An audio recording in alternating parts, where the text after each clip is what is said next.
Bonjour! Aujourd'hui, je vais appliquer les petits mélanges de gomme laque que j'ai fait la dernière fois. Donc c'est de la gomme laque avec de la gomme Sandarac et du benjoin. Enfin, ou du benjoin. J'ai choisi de les appliquer sur du chêne parce que c'est un bois dur et foncé, et sur du hêtre parce que c'est plus clair. Comme ça, on verra mieux les teintes. Ce qu'il faut savoir avec la gomme laque, c'est qu'il faut l'appliquer par couches très fines. Sinon, ça fait des pâtés, ça fait des bavures, c'est pas uniforme, vraiment faut éviter quoi. La gomme laque n'est pas absorbée par le bois, elle reste en surface. Les essences tendres, comme le pin, auront tendance à l'absorber un peu plus. Il faut surtout pas avoir la main lourde avec. Parce que par endroits, le bois va l'absorber, et ça va être un peu mat, mais ailleurs, il va beaucoup moins l'absorber, ça va faire des pâtés, ça va faire des endroits beaucoup plus brillants, ça va pas du tout être uniforme. Le meilleur outil pour l'appliquer, c'est le tampon. Comme celui-là. Dans une prochaine vidéo, je vous montrerai comment faire, c'est assez simple. L'intérêt d'utiliser le tampon, c'est qu'il va servir en fait comme diffuseur de gomme laque. Vous allez le tremper, il y aura un stock là, et ensuite, en l'appliquant, ça va diffuser la gomme laque uniformément, mais il faut quand même faire attention, hein. Même si on l'applique en faisant des ronds, et ben, en périphérie de là où on vient de passer, ça peut faire des bavures, ça peut faire des pâtés. Donc en fait, ce qu'il faut faire, c'est qu'il faut toujours être très très vigilant, regarder les contours de ce qu'on vient de faire. Ça, c'est parfait pour les surfaces planes. Dès qu'on a, comme ce maillet, des surfaces avec plein de petits angles, des recoins, eh ben, on va pas pouvoir y aller, hein. Donc moi, pour ça, je préfère utiliser, je prendrai évidemment un chiffon plus petit que ça, avec les pointes, eh ben, j'irai dans tous les recoins. Voilà.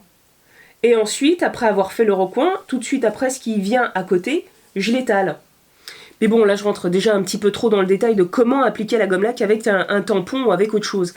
Aujourd'hui, je veux juste faire des essais de ce que j'ai fait comme mélange pour voir le résultat, la teinte, et par opposition à ce que j'ai fait dans ma toute première vidéo sur la gomme laque, où je l'ai appliquée sur du pain, donc qui absorbe énormément, et je l'ai appliqué de façon assez grossière, hein. Je voulais juste voir les différentes couleurs qu'il y avait. La façon dont je m'y étais prise, c'est que j'ai passé plein de couches très épaisses au pinceau. Forcément, le pinceau, ça aide pas à faire des couches fines.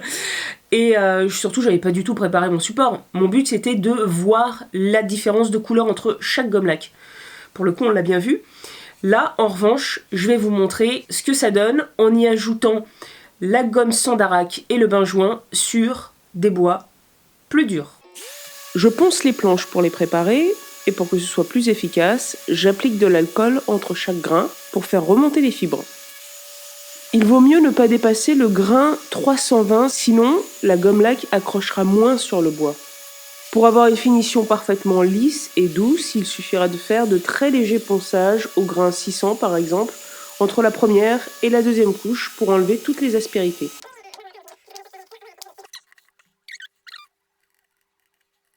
Je mets des repères sur les planches pour être sûr de me rappeler ce que j'ai fait. J'utilise un tampon par gomme laque pour ne rien mélanger.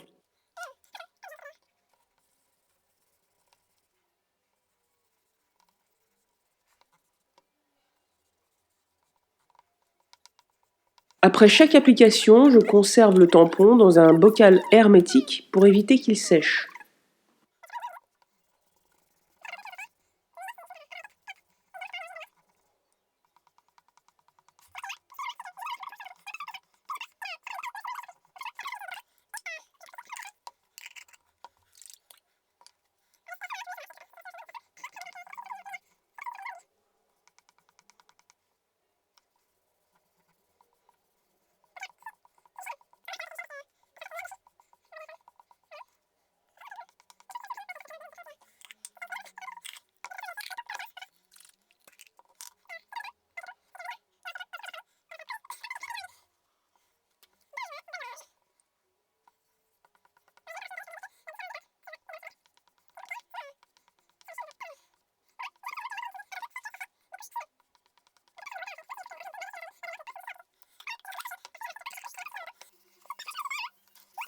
Je ponce et j'applique la deuxième couche.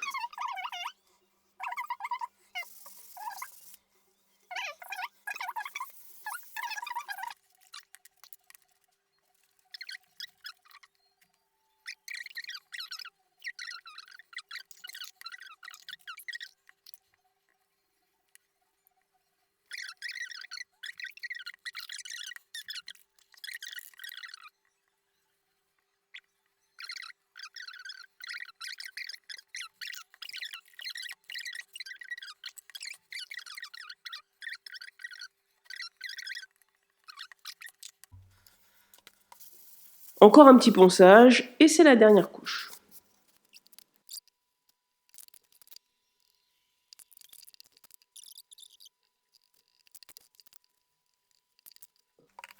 Au final, je me dis que ce serait pas mal de rajouter de la sandarac et du benjoin pour voir s'il y a une différence notoire.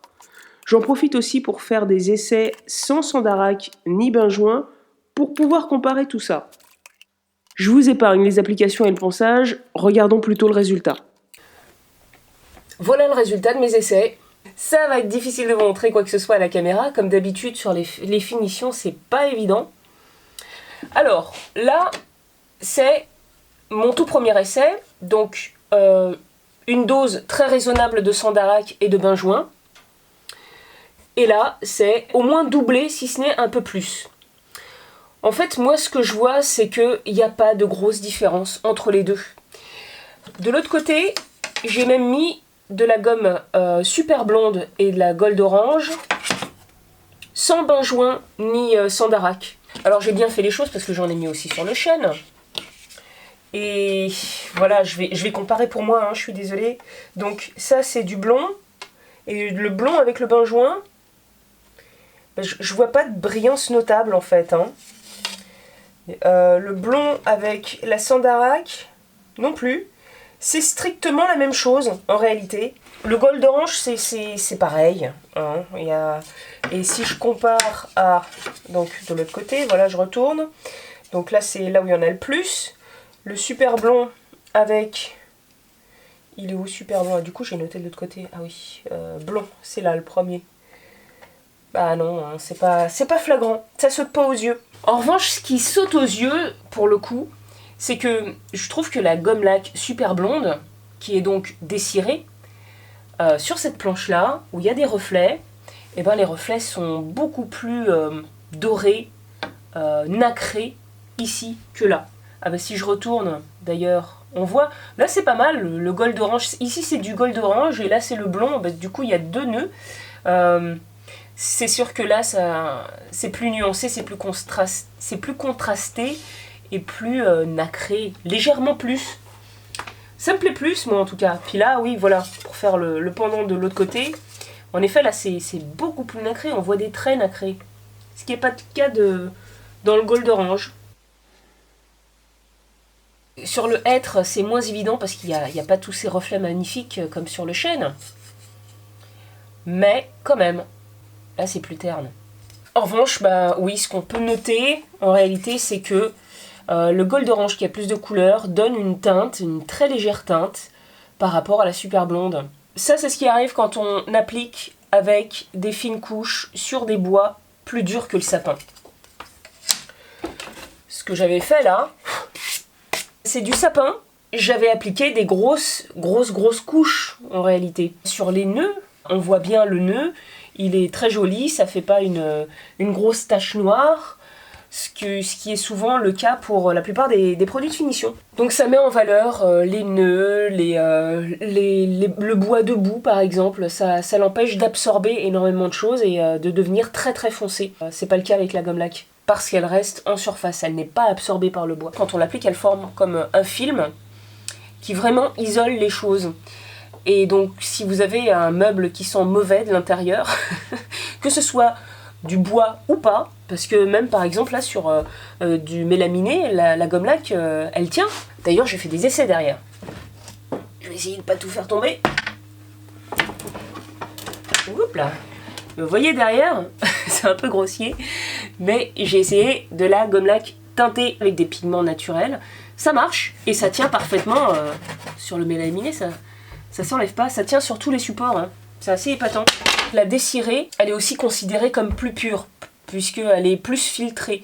Elle aura aussi des propriétés qui seront plus fortes. Par exemple, elles empêchent les remontées de résine, et ben ce sera d'autant plus vrai si vous utilisez de la gomme laque dessirée. Alors j'ai quand même fait des pâtés, hein, vous voyez, et c'est à la jonction. Comme quoi, même avec un tampon, il faut faire très très attention. Comme je m'étais bien amusée à l'appliquer, je trouvais ça génial, j'ai eu la main un peu lourde quand même. Alors normalement, la sandarac durcit la gomme laque. C'est pas évident de le démontrer. Le benjoin, au moins, il permet de faire briller davantage. J'ai pas de quoi polir le bois, mais j'ai commandé tout un jeu de roues pour polir sur le tour. Donc je m'amuserai à le faire dans une prochaine vidéo, on verra si ça fait bien briller. Je continue mes expériences et je les partage au fur et à mesure avec vous. Pour ce qui est de la gomme laque, j'ai encore d'autres choses à vous montrer, comme par exemple la gomme laque fondue. Comme je vous l'ai montré un petit peu, là, la gomme laque se teinte. Et bien d'autres choses encore. Le mois prochain, dans Bois Plus, c'est-à-dire le Bois Plus du mois de mars 2018, pour ceux qui verront la vidéo plus tard, j'écris un article où je vais lister absolument toutes les propriétés de la gomme laque, ses avantages comme ses inconvénients. Ce sera complémentaire des vidéos que je vais faire, donc je vous conseille de l'acheter si vous avez l'occasion, parce qu'il va être très très complet. Alors, comme d'habitude, si vous avez aimé la vidéo, likez-la, partagez-la, et abonnez-vous si ce n'est pas déjà fait. Et nouveau petit rappel, il est joli mon sweatshirt, hein. Si vous voulez vous aussi arborer avec fierté un superbe sweatshirt, un t-shirt, des mugs, il est là-haut, je vous montrerai la prochaine fois, à l'effigie de mon petit pitou. Allez jeter un œil dans la boutique, vous trouverez forcément votre bonheur. À bientôt!